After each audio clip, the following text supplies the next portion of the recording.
Olá pessoal, tudo bom com vocês?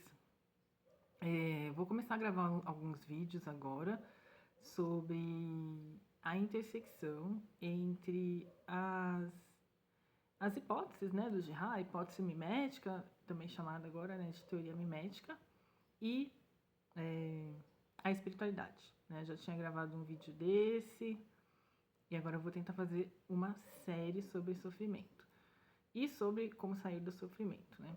Então, a primeira coisa é a gente pensar que se a gente pode interseccionar, né, conectar a teoria mimética num movimento, né, num campo interdisciplinar com muitas, né, disciplinas diferentes, então a gente pode usar a teoria mimética pensando em questões do direito, pensando em questões da psicologia, pensando em questões da história, pensando em questões políticas, econômicas, culturais, né? Podemos analisar livros, podemos analisar filmes, podemos analisar propagandas, né? Porque o desejo mimético, que não foi um insight, né, especialmente do Girard, mas que é um insight que ele foi sendo feito ao longo do tempo, né?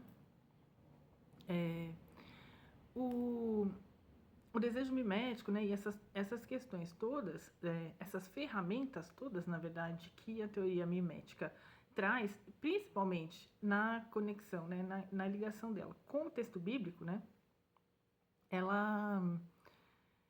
Então, essa ligação, né, da teoria mimética com a exegese bíblica, né, com o texto bíblico, então, quando Girard começa a analisar o que está edificando e estruturando os salmos, as passagens bíblicas, né, e tudo isso, é nessa intersecção que a gente vai trabalhar quando a gente for pensar em sofrimento. Então, uma das primeiras noções, né, sobre sofrimento, ela é redescoberta com a própria aplicação da teoria mimética como sistema de autovigilância, né?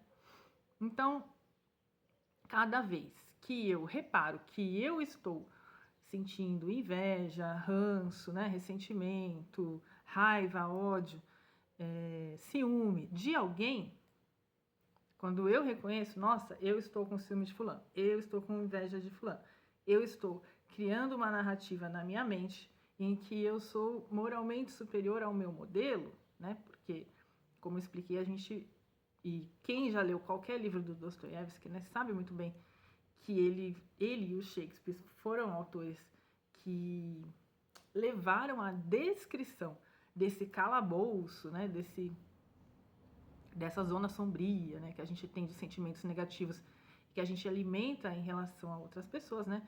Tanto Dostoiévski quanto Shakespeare foram gênios em descrever esses processos. Quando nós vamos acessando, estudando a teoria mimética e a leitura que o Girard faz da Bíblia, nós vamos percebendo que, além dele descrever, né, esses movimentos do sujeito e do modelo, fazer esses esclarecimentos importantes, explicando para a gente que as pessoas que a gente admira e as pessoas que estão mais próximas, ou seja, em mediação interna, né? Então, assim, o que é a mediação externa? O sujeito é o Tom Cruise, eu nunca posso rivalizar com ele. O sujeito é a Ella Fitzgerald, que já morreu, não posso rivalizar com ela, ela está longe espiritualmente. Mas as pessoas que estão espiritualmente próximas de nós, ou seja, nossos pais, familiares, amigos, amigas, chefes, colegas de trabalho, né? E namorados, maridos, esposas, maridas é muito bom. Maridas, esposas, os nossos parceiros, né? Nossos amigos, as pessoas com que a gente trabalha, já estão em mediação interna com a gente, ou seja, já existe uma proximidade. Essa proximidade espiritual, né? Não é geográfica, especialmente, ela é espiritual. Então, quando a gente está convivendo com essas pessoas, né? Ou não necessariamente, mas quando essas pessoas estão dentro do nosso sistema de referência, tudo isso, e se tornam modelos para nós, a gente tem essa tendência, rememorando, né? Relembrando como é que o desejo mimético funciona, relembrando essa verdade importante que ele descobriu, que o desejo humano tem um caráter fundamentalmente mimético, né? Então, relembrando isso, a gente vê que um dos momentos mais especiais da teoria mimética é quando a gente se reconhece como bode expiatório, quando a gente percebe que, por termos num determinado contexto qualidades a mais ou a menos que um grupo, ou uma marca, né?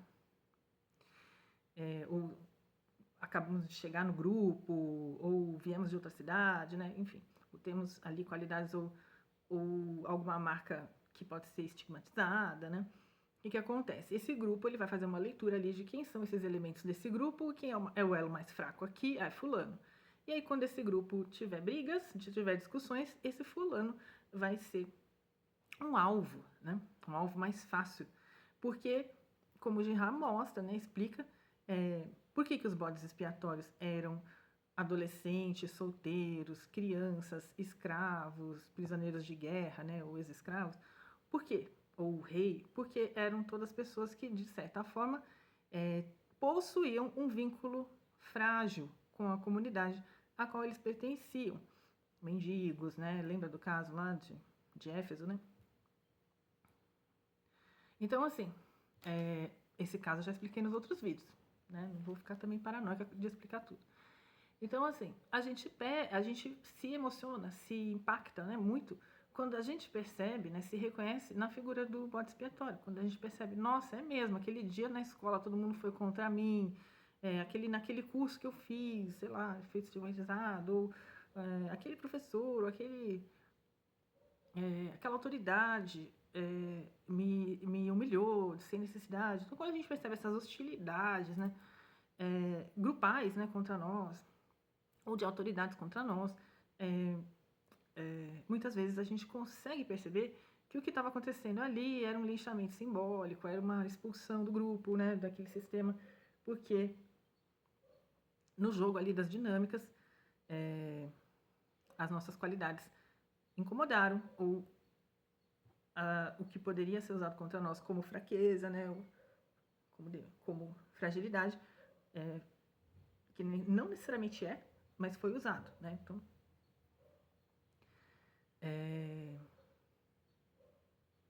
então a gente se reconhece, né? Como bode expiatório, fala, nossa, como eu fui injustiçado. E aí, como eu sempre conto, né, que o momento mesmo em que você está amadurecendo mais na teoria mimética, não é só quando você se reconhece como o bode expiatório, mas sim quando você percebe quando você foi a pessoa que fez a piadinha, lançou o apelido, espalhou um boato, continuou uma fofoca, né?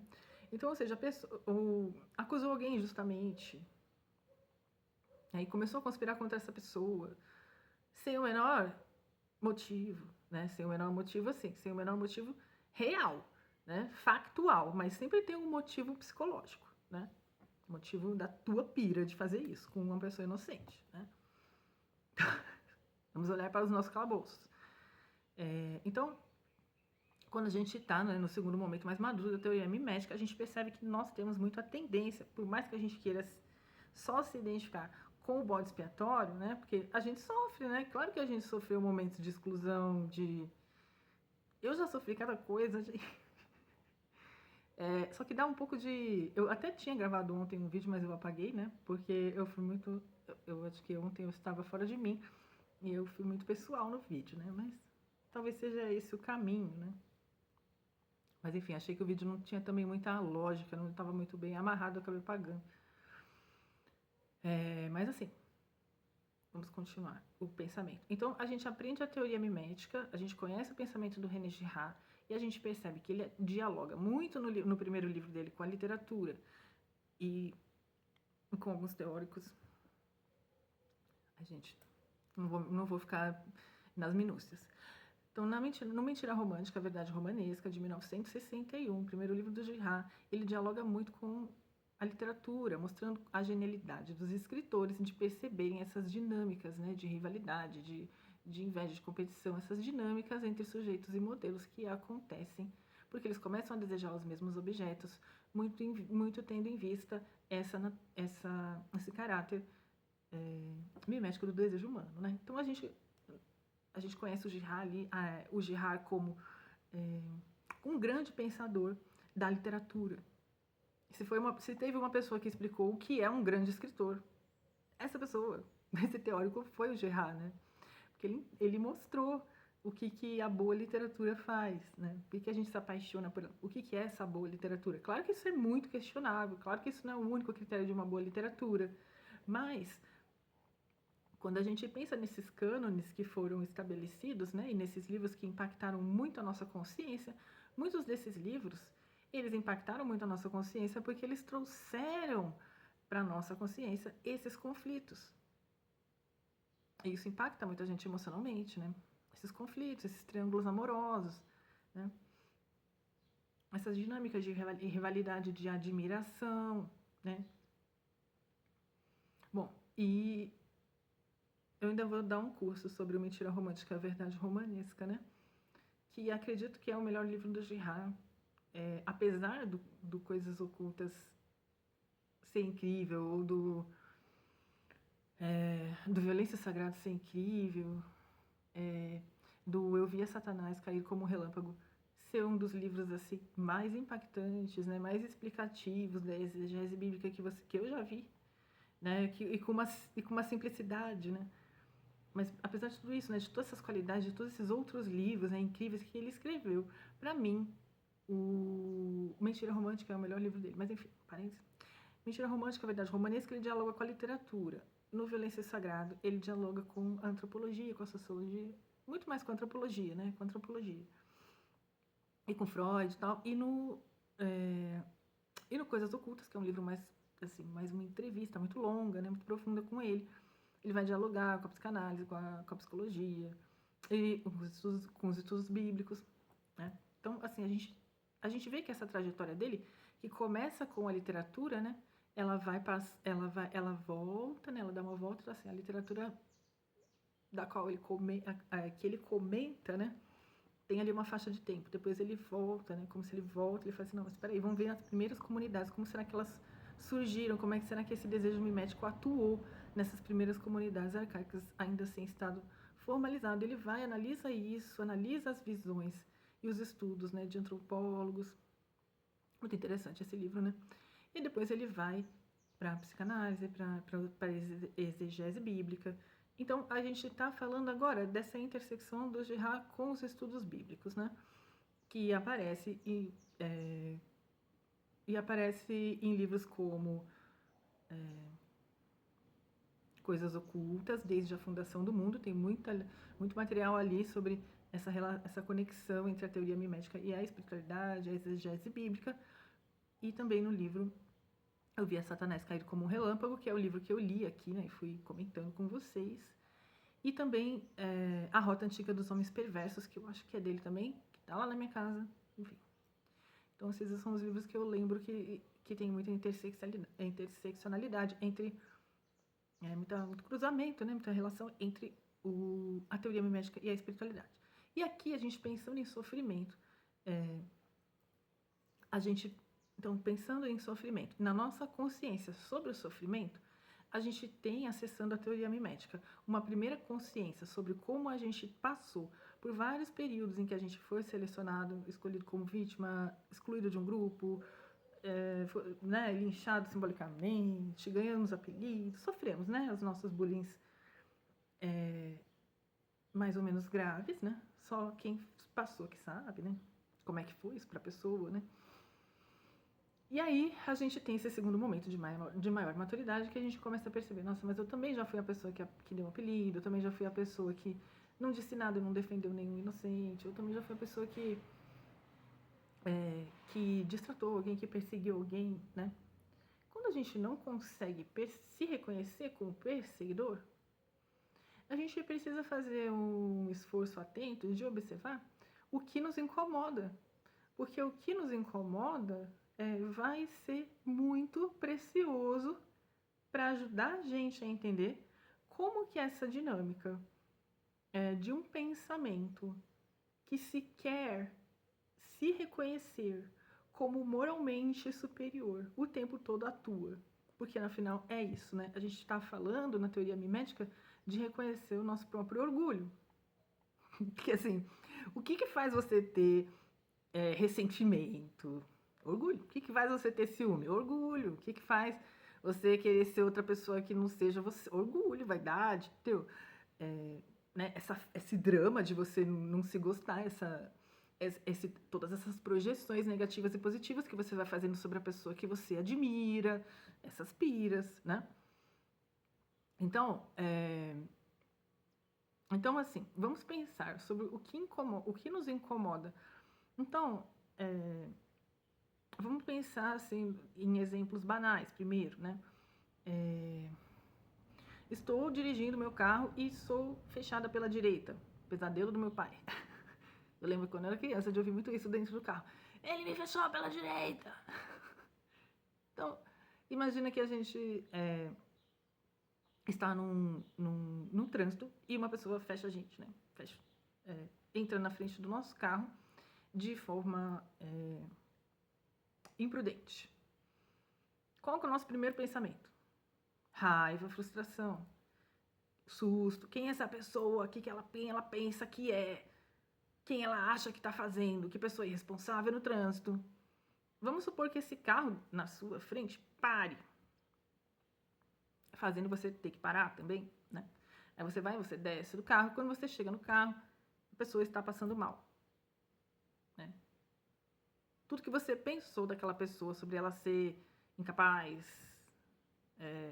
moralmente inferior a você, tudo isso se esvai num sopro, né? E aí você olha e fala, nossa, essa pessoa precisa da minha ajuda, né? Você se arrepende, você fala, nossa, não tem nada a ver, outra situação, né? Mas aí esses maus julgamentos, né? Eles são muito correntes, né? Então, assim, quando eu comecei a estudar teoria mimética, eu não sabia que eu era tão cheia de pecado. Eu me achava mais bonitinha. Tipo assim, você começa a perceber o quão frequentemente a nossa mente realiza essa operação de querer criar uma narrativa sobre a realidade em que a gente é moralmente superior. Então, assim, quando eu fui... E o quanto é perigoso isso, e o quanto é importante a gente pegar o pecado na hora que ele está acontecendo, o pensamento pecaminoso na hora que ele está acontecendo. É ali que ele está fresquinho, que ele precisa ser analisado, para ele não virar uma semente do mal e causar mais danos, né? Para ele não ficar muito verdadeiro, né? Sendo que ele não é verdadeiro, entendeu?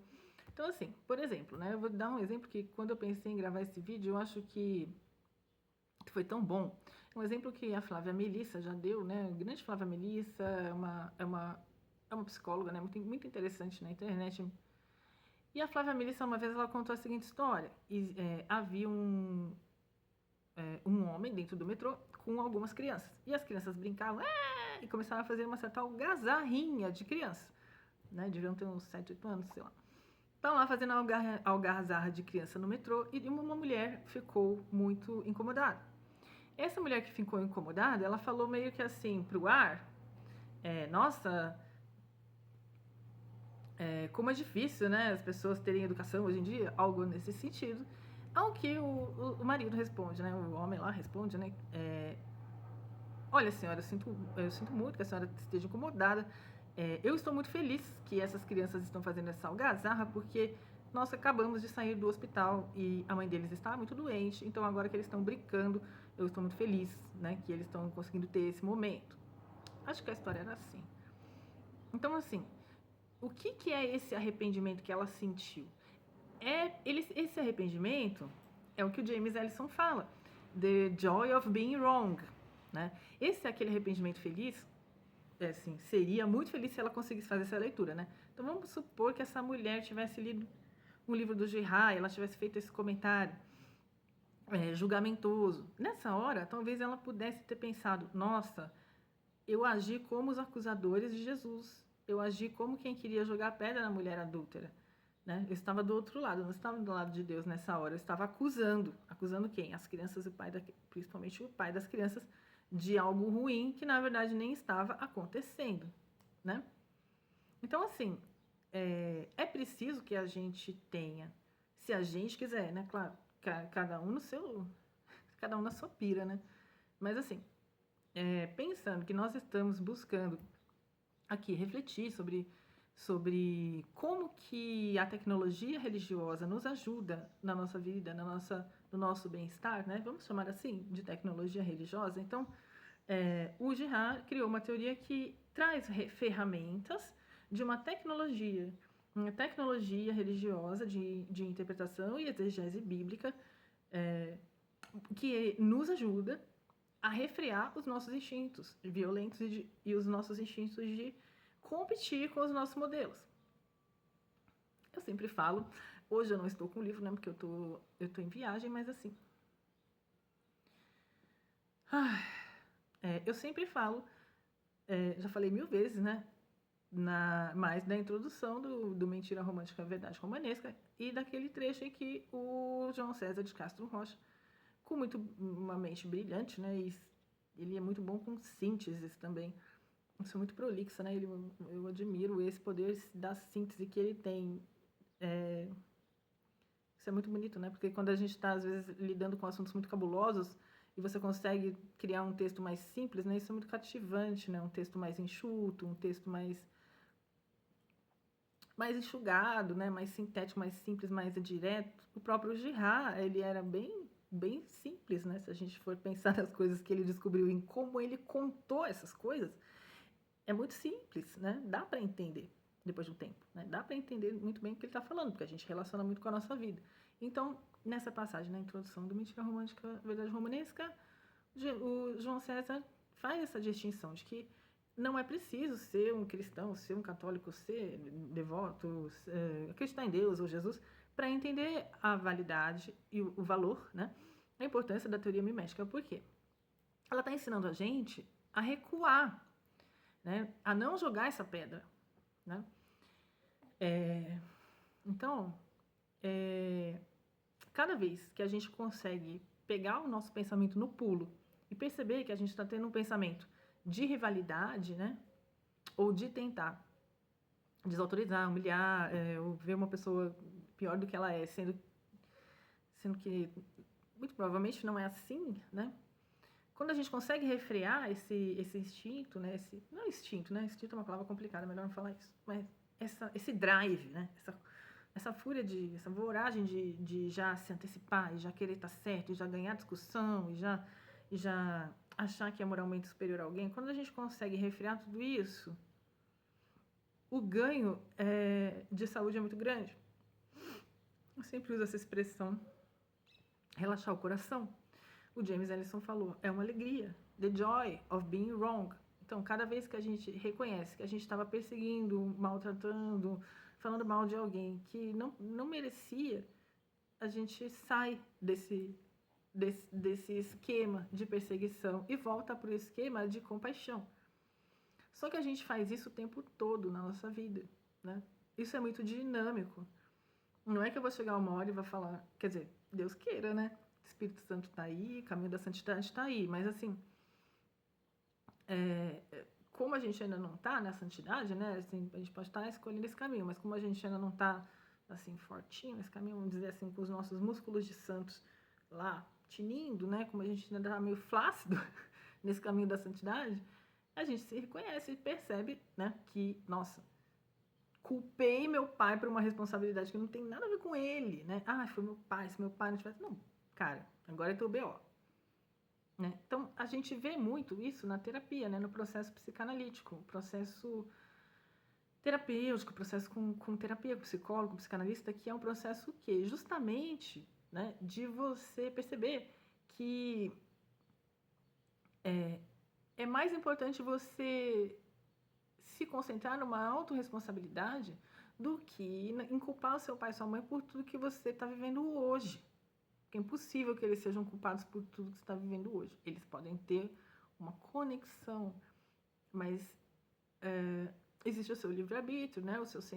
A sua possibilidade de escolha. Claro que tem coisa que acontece, né? Tem dinâmicas familiares e coisas muito traumáticas que elas vão ter consequências e vão reverberar na nossa vida por muitos e longos anos, né? Eu sou uma prova disso, né? Não sei se vocês já passaram por processos terapêuticos, mas quando a gente passa, a gente percebe. Chega uma hora que a gente percebe que aquela treta é aquela mesma treta o tempo inteiro. É aquele padrão, né? Então, por isso que é muito bonita, né, a intersecção entre a psicologia e a teoria mimética. Conforme, e se os psicólogos tivessem mais vontade, talvez, ou né, paixão por isso, né? Alguns talvez tenham, assim, quem sou eu para julgar, mas se um psicólogo ler a teoria mimética, pode ser que isso ajude ele um pouco também na prática dele, como terapeuta, como psicólogo, como profissional, além de ajudar ele na vida existencial dele, né? Por quê? Porque os psicólogos, eles são pessoas que acompanham muito esse movimento persecutório, né? Muitas vezes a gente chega na sessão e fala, ai, tudo foi culpa da minha mãe, tudo foi culpa do meu pai, do meu irmão, do meu primo, ou do meu namorado, do meu marido, da minha esposa, né? Então, assim, esse é o segundo momento de maturidade da teoria mimética, que é, além de você se reconhecer como bode expiatório, você se reconhecer como perseguidor. Só que não é você se reconhecer como perseguidor e ponto final. É você começar, porque agora a gente está falando da intersecção entre teoria mimética e religiosidade, espiritualidade, tá? Então, seria assim, um processo de releitura e autovigilância das suas atitudes, dos seus pensamentos e dos seus sentimentos em relação aos outros, colocando os óculos da teoria mimética e observando como que você pode refrear e primeiro identificar esses sentimentos da zona sombria, ciúme, inveja, ressentimento, vingança, ódio, raiva, tarará. Primeiro identificar o que está te perturbando, né? E depois conseguir, como fala o João César na introdução do Mentira Romântica, Verdade Romanesca, refrear o combate direto, dar um passo atrás, né?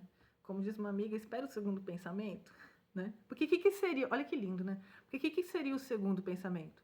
Seria o pensamento que não é acusatório.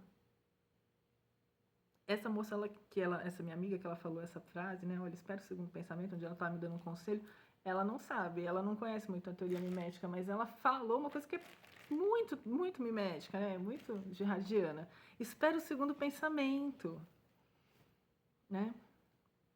Então, assim, quantas histórias que a gente tem, né, de desentendimentos, de más interpretações, porque muitas vezes o que a gente quer é criar uma narrativa em que a gente seja santo, herói, né, seja herói ou vítima. A gente não quer encarar uma narrativa em que a gente, na verdade, está nutrindo pensamentos e sentimentos por pessoas que a gente admira, que não são todos saudáveis, né?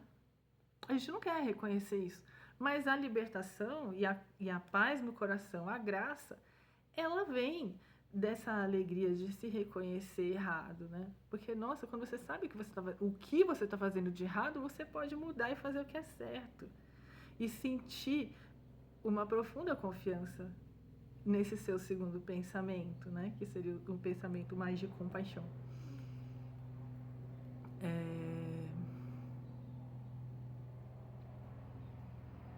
Então, assim, o primeiro momento a gente descobre como é injusta essa questão do bode expiatório, né? Como é injusto, como é uma loucura isso, né? Como que isso está acontecendo desde da fundação do mundo, como as pessoas em grupos, né? As comunidades arcaicas ainda sem Estado formalizado. Mas, assim, e até hoje acontece isso, né? Essa mesma dinâmica que é. A gente tem conflitos dentro de um grupo que podem começar com 2 pessoas, mas esses conflitos eles vão aumentando. Essas 2 pessoas que estão brigadas, elas começam a ganhar aliados e rivais, né? O grupo começa a se organizar, a rachar, por exemplo. Para não todo mundo se desintegrar, uma pessoa é escolhida como culpada. É uma grande economia macabra, mas assim, aí todas as rivalidades, todas as hostilidades são dirigidas para esse coitado, para esse pobre coitado, que foi o quê? Pego para Cristo, como eu já falei, tive esse insight dessa expressão que é muito gerardiana também, né? Me pegaram para Cristo. Então, já existe na cultura uma consciência da teoria mimética e do desejo mimético e dessas dinâmicas, senão a gente não ia ter esses provérbios, né?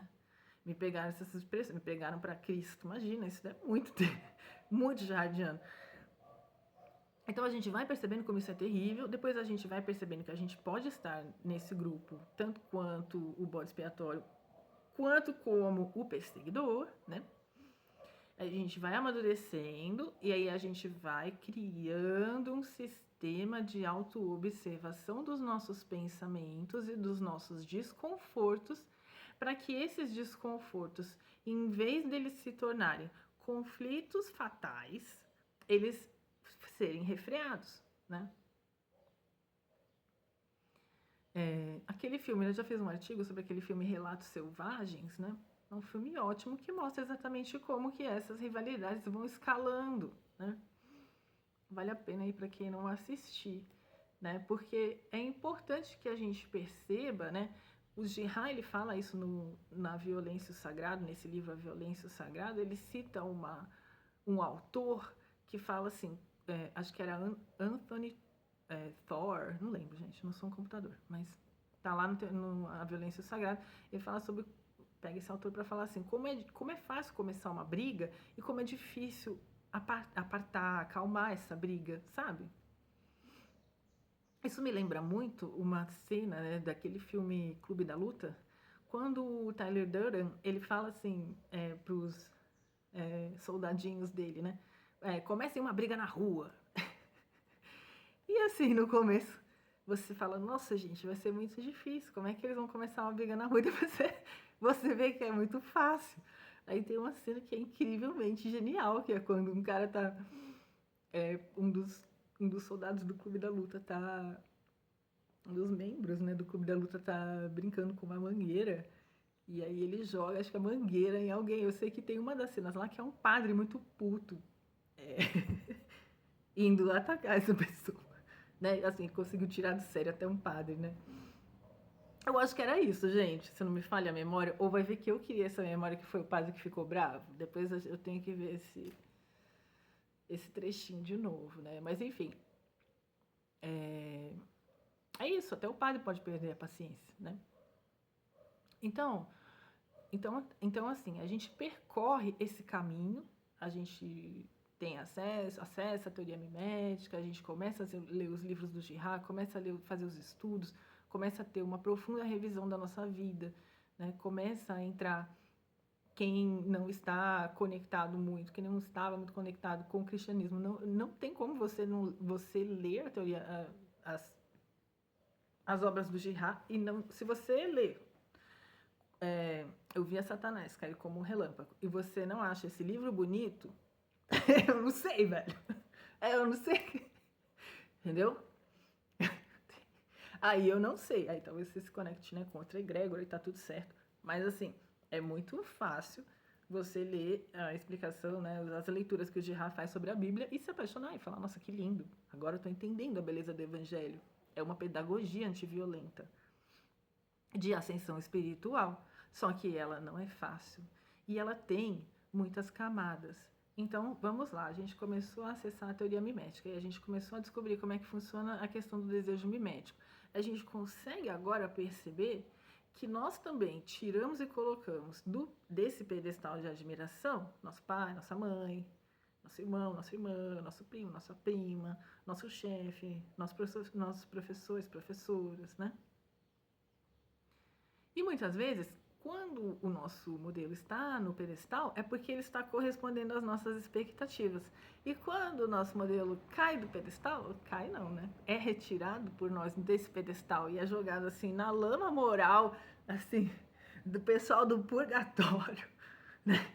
Quando a gente pega e para de admirar aquela pessoa, né? Esse professor, ele não é nada disso que eu estava pensando. Ele só quer, sei lá, subir na escada das letras, das universidades, ele só quer ser famoso, ele não liga pra mim, pra nada do que ele tá... Então, quando a gente começa a fazer uma caveira de alguma pessoa de uma forma tão delirante,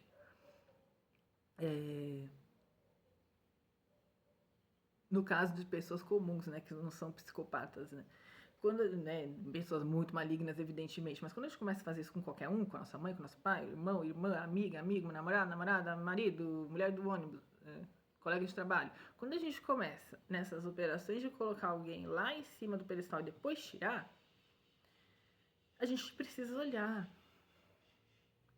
Opa, tô tirando ou colocando alguém no pedestal. Por quê?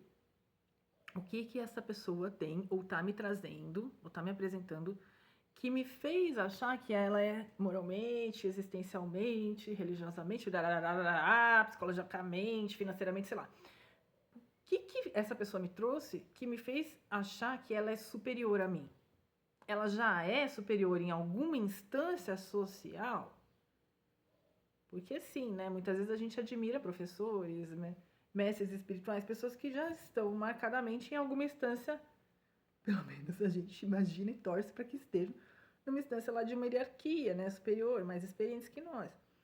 Então, é normal, muito normal a gente fazer isso com pessoas que que já estão lá em cima, né? Nossos professores, nossos mestres espirituais, nossos pais. Então, é muito normal que a gente já tenha essa pira de colocar e tirar as pessoas do pedestal com pessoas de autoridade. Mas a gente também faz isso com qualquer outra pessoa. Eu estava até conversando sobre isso com uma amiga psicóloga esses dias, foi muito interessante, né? E aí a gente começou a descrever e a perceber, né, como que a gente tinha afastamentos e aproximações de amizade em que a relação parece que passava um tempo de ressentimento, um tempo de reconciliação, projeções positivas, projeções negativas, né?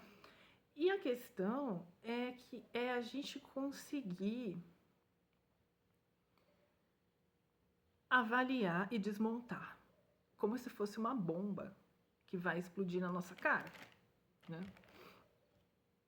Então, assim, eu começo a admirar muito uma pessoa, por exemplo, uma amiga, né?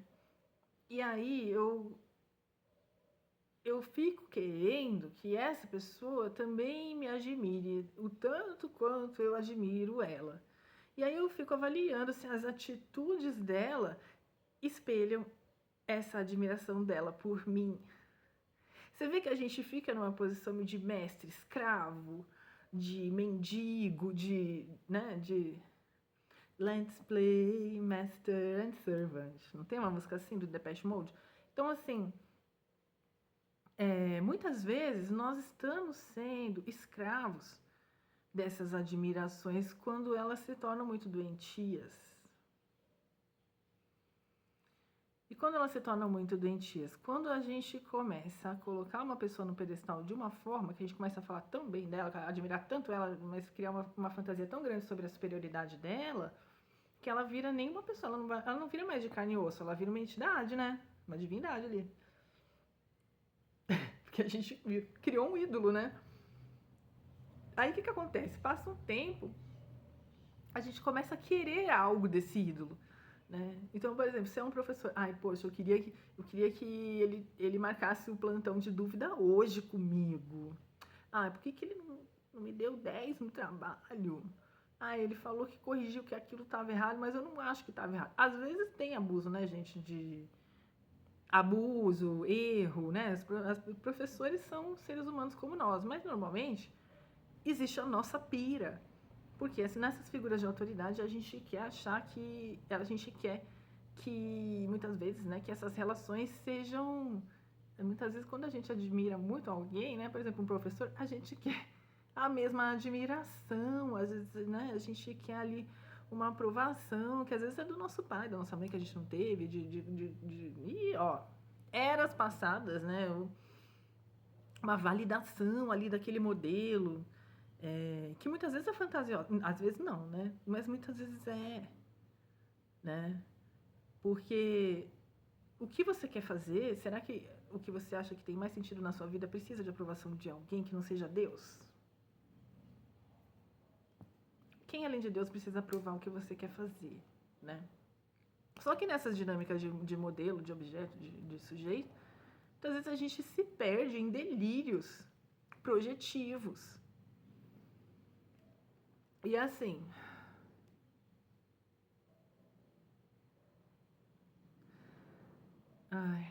Agora me veio um insight que eu não posso falar. Deixa eu ver. Bom, então aí a gente entra em delírios projetivos. Então, o que seria a saúde existencial, mental, a saúde emocional, a saúde amorosa, a saúde anímica nesse processo, né? Qual que seria a nossa saúde anímica, a saúde para fora do mecanismo? Seria a gente conseguir pelo menos se habilitar e entender como isso funciona e como isso está agindo dentro da gente. É que eu não estou em casa, né?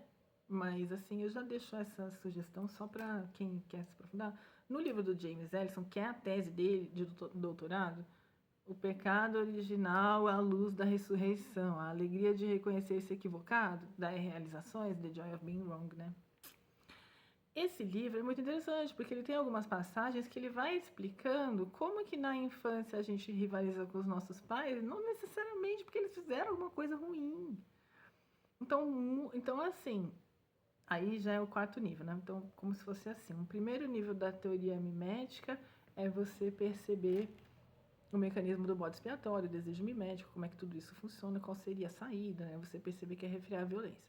O segundo momento é você se reconhecer como perseguidor. Um terceiro momento mais profundo é você começar a observar os seus pensamentos, sentimentos e atitudes, identificando quando você está rivalizando, invejando, sentindo ciúme e inveja dos outros, e o quão fantasioso isso pode ser, ou quais são as suas necessidades não atendidas e o quanto essas necessidades não atendidas estão fazendo com que você crie as suas pilhas projetivas em cima da outra pessoa, né? Então, que muitas vezes não vai ter obrigação de te suprir, né? Se a gente pensar, por exemplo, nos relacionamentos amorosos, né? Hoje em dia, com essa questão do celular, muita gente... Não vou perder o insight, porque ainda tem 4 pontos. Muita gente fica se cobrando. Você não me ligou, por que custava você me mandar uma mensagem? Só que, por outro lado, a pessoa velha de guerra, como eu, né, que teve celular muito tarde, resistiu até o último momento. Eu só comprei esse celular, smartphone, porque eu precisava trabalhar com ele. Eu acho que até hoje. Eu ia ter aquele Nokia, assim, o que você quer? Mas, assim, esses são os meus delírios e movimentos introspectivos. Mas, assim, por que eu tô falando? Agora eu lembrei do meu Nokia. A pessoa tirava sarro de mim, viu? Mas, assim, celular. Então, os casais, eles brigam muito por essa coisa de atenção, né? Eu sei porque eu sou terapeuta, eu trabalho como terapeuta, então eu escuto muito essas histórias, né? Ai, a pessoa me cobrou que eu cheguei e não liguei. A pessoa me cobrou que custava ter escrito uma mensagem. A pessoa visualizou e não respondeu. E todas essas tretas do tempo de resposta das mensagens, né? E assim, muitas vezes a pessoa que quer o tempo da resposta na mensagem na cabeça dela é a pessoa tirana da relação. É a pessoa mais insegura, é a pessoa que acha que o outro tem o dever de ficar dizendo onde é que tá, o que fez o tempo todo, né? Então, assim, é importante que a gente perceba essas prisões, né, nas relações, e essas projeções que as pessoas fazem em relação a nós. Por exemplo, a pessoa quer que você responda ela o tempo inteiro, né? Seu namorado, sua namorada lá, ai, amor, onde você tá? Onde você tá? Onde você tá? Onde você tá? Onde você tá? Onde você tá?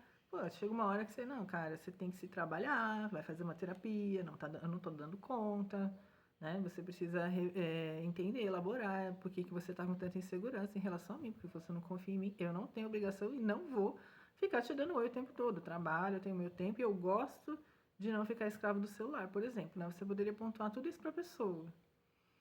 Aí a pessoa podia olhar para você e falar assim, não, você na verdade não gosta de mim. Você nunca gostou. Então, a gente faz umas projeções, muitas vezes, por a gente não estar ganhando o que a gente queria do outro. Expectativas surreais em relação ao outro, sabe? Então, a teoria mimética ajuda muito a gente a se refrear, a entender o que a gente está querendo da outra pessoa que a gente, na verdade, deveria estar se dando, né? E aí vamos para o quarto ponto. Tá me distraindo esse reflexo. Eu sou bem doida, né? Nossa, eu não tô conseguindo pensar com esse reflexo do meu óculos. Vou dar uma assim. Ai, que nervo. Você vê, gente, o pessoal neurodivergente é assim. Vai aqui, ó. Ai, o que eu faço pra deixar assim? Ai, Cristo. Bom, vamos lá.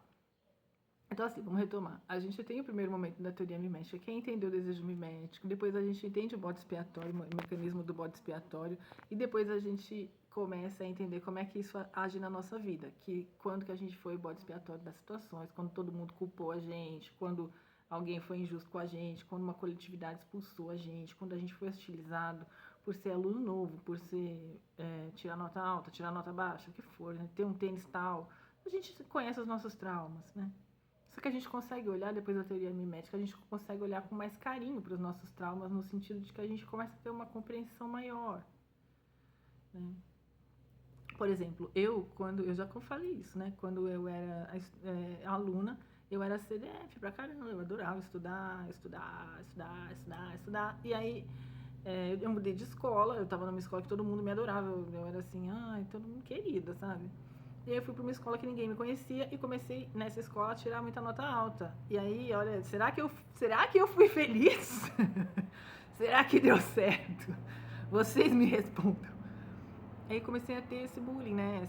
Eu comecei a sentir essa hostilidade dos alunos que não gostavam, né? Que os professores me elogiassem, ou falassem, ou comentassem da minha nota na hora de entregar o trabalho e etc, né? Eu comecei a sofrer essa hostilidade, né? Esse tipo de inveja dos alunos. Só que, ao mesmo tempo, tinha uma outra aluna depois, né,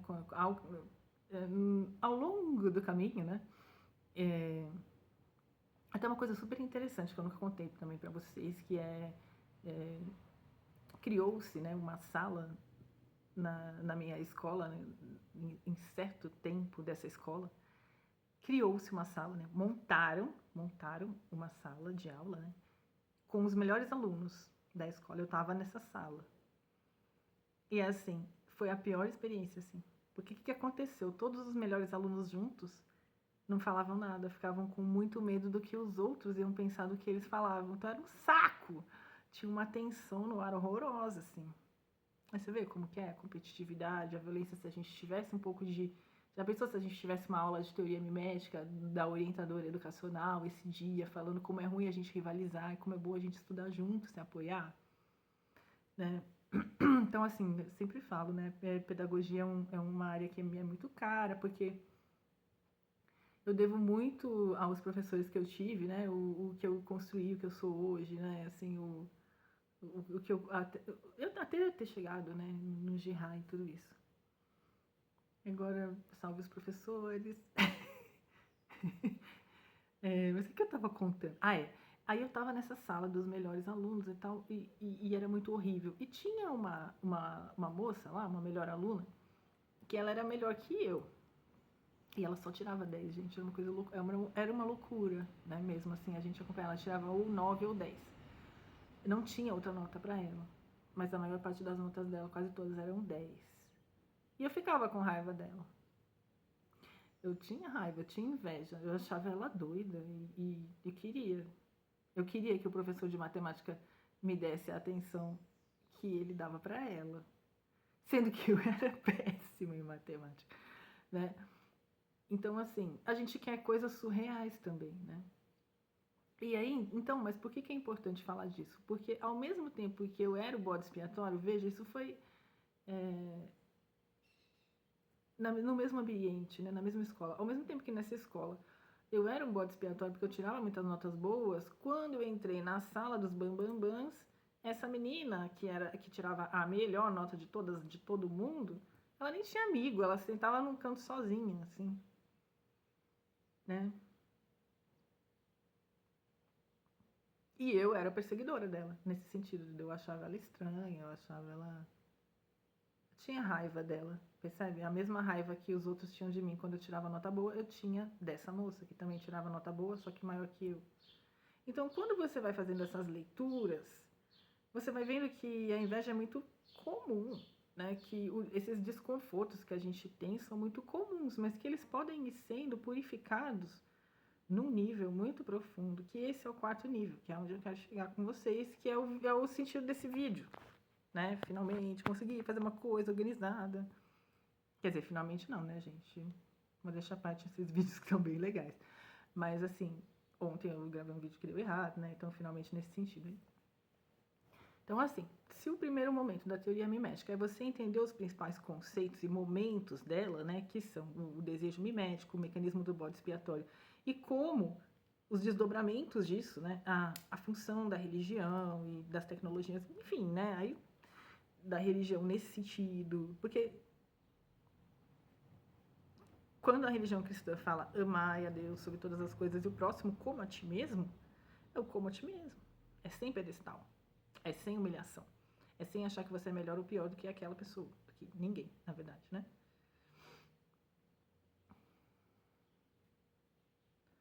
Tá.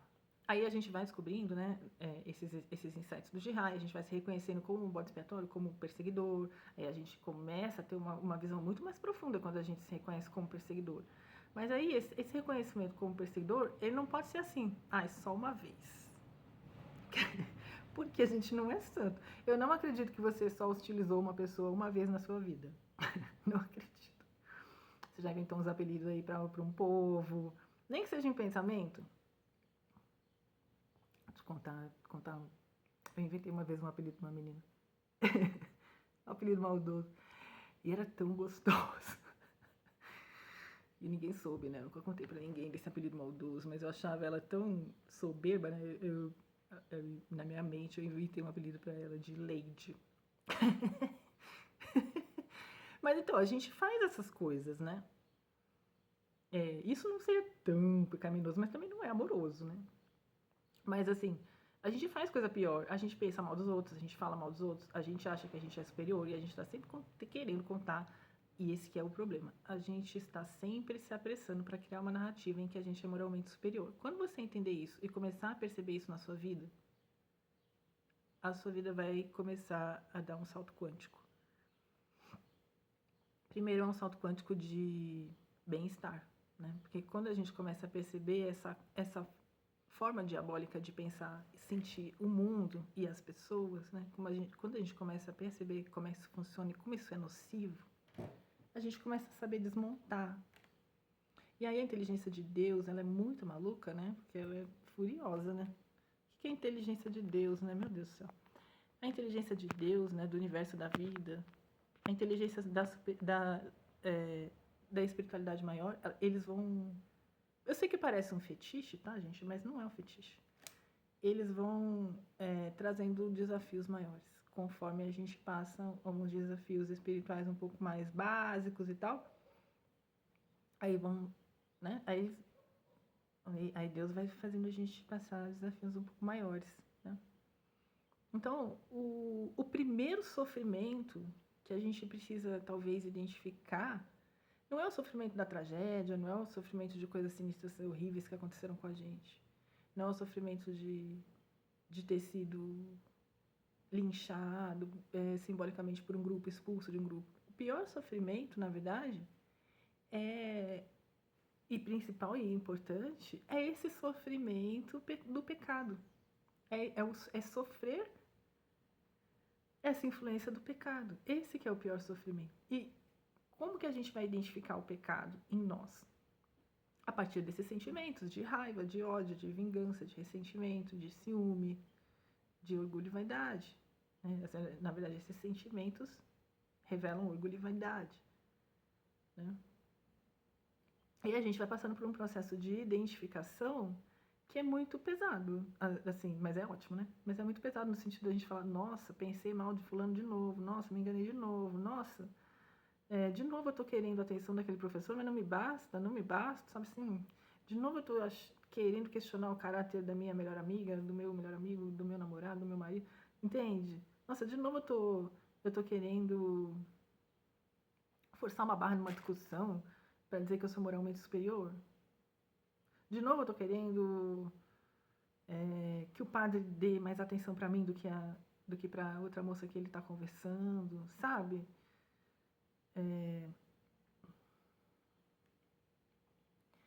Eu fiquei, acho que alguns bons anos nesse exercício, né? E aí, o que aconteceu? Deus falou, olha que legal, ela está fazendo exercício, eu vou mandar mais. Então, nos próximos vídeos a gente vai conversar sobre como é que esse processo de reconhecimento, né, dos nossos impulsos destrutivos, das nossas projeções negativas, como é que ele vai acontecendo, como que ele vai amadurecendo, né? Então, assim, como que a gente vai conseguindo sair disso? E, na verdade, a gente não sei se a gente sai, mas a gente vai ficando tão bom em reconhecer quando esse mecanismo diabólico está acontecendo que a nossa capacidade de perdão, ela entra numa outra chave, né? Mas é isso, eu vou terminar por aqui. Acho que isso é interessante a gente pensar, porque quanto mais a gente vai observando a tragédia de todos nós, né? No sentido da gente estar o tempo todo se perseguindo, querendo se achar melhor, esse inferno, né? Essa tensão toda e as consequências horríveis dessas competições e dessas hostilidades. Quanto mais a gente vai aprendendo isso, mais a gente vai conseguindo. Não é só perdoar num sentido básico, é transmutar. Né? Então, aí no próximo vídeo, vamos ver se eu consigo ter inspiração para falar sobre a diferença entre querer perdoar e transmutar uma situação. Acho que são coisas diferentes e muito interessantes. Né? Porque talvez quando a gente pense em perdoar, a gente esteja ainda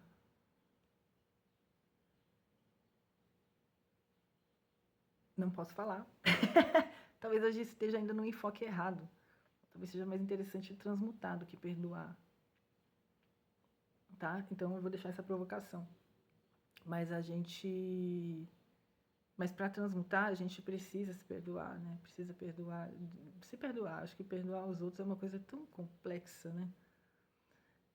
Não sei como é que isso se dá direito. Eu não tenho muita informação sobre isso. Mas a questão de transmutar, ela implica uma inteligência espiritual e interpretativa. Que ela é purificadora. Porque ela não é acusatória. Então, existe ali um treino espiritual em relação à teoria mimética, né? De como se tornar cada vez menos acusatório no seu pensamento, no seu sentimento, nas suas atitudes. Certo? Vou deixar isso reflexão, que é uma reflexão muito profunda, né? Tem muito pano pra manga ainda, tem muito caminho ainda para acontecer. Mas é isso, gente. Espero que vocês tenham gostado. Um grande beijo. Fiquem com Deus. Podem comentar, não tenham medo de mim também. Quer dizer, tenham, mas tenham mais medo de Deus que de mim. Tá bom? Fiquem com Deus. Um grande beijo. Tchau, tchau.